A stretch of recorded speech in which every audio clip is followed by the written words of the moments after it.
So we got pregnant. So we got pregnant, and we got pregnant with twins. And we had gone for the scans. We had seen the heartbeats. At this point, actually, very, very few people know when this happened. Every report that you have heard is a lie because nobody knew when it happened. And we saw the heartbeats. Everything was okay. And then during a routine checkup, we went back to the hospital to have a scan. And I just saw the doctor's face. You know when a doctor, I don't know how to explain it. When something is wrong, sometimes you can tell. And she was scanning, and I was like, what's wrong? She's like, oh, nothing, I'm just, And then I looked at the nurse's face, and she looked a bit funny too. And I was like, what's wrong? She was like, Adesua, I'm looking for the heartbeat. And I said, for two of them?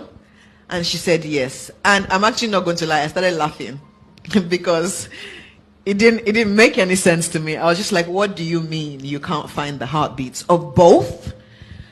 And she said, yeah.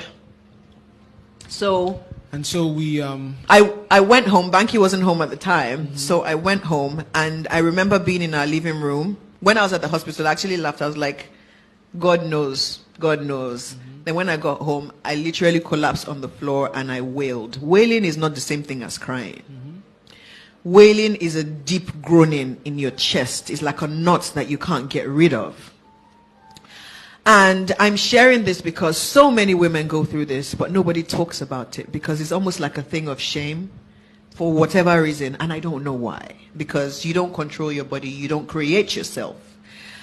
It's funny how we can accept that every other organ might need help. You can get a heart transplant. You can get help with your kidneys. But when it comes to the reproductive organs, it's like a dirty topic nobody wants to talk about. And I think it's really important that we talk about it. So we decided that over the weekend we were going to pray because God is a God that cannot do. There's nothing he cannot do. Impossible is nothing with him. So we're going to go back on Tuesday or Monday, I forget now, for a scan, believing that God will come through. And Monday or Tuesday rolled around and we went back for the scan.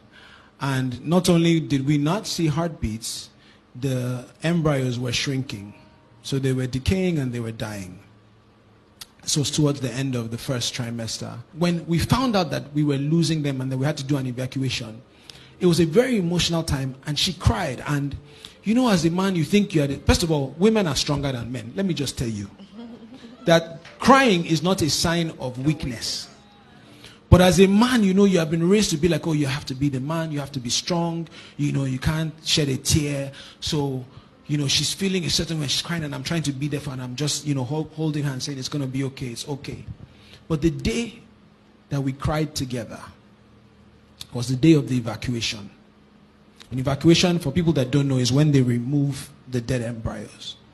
And we go to the hospital, we do the procedure, and Adesua is one of the strongest people that I know.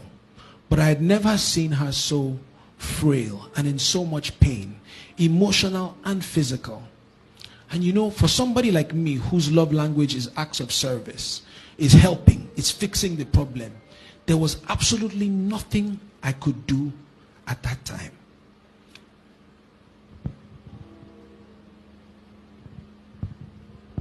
And we came home from the hospital, and I remember I led her up the stairs and we got into the couch. And I held her in my arms and we cried. And I'll say it again, it's okay to cry. Having faith in God will not stop you from crying. Yeah. Having faith in God will not stop bad times from coming. It won't stop you from hurting. But your faith in God will help you heal. Yeah. And it will help you get back up. Yeah. And it will help you keep going. And it will help you get the answer that you're looking for.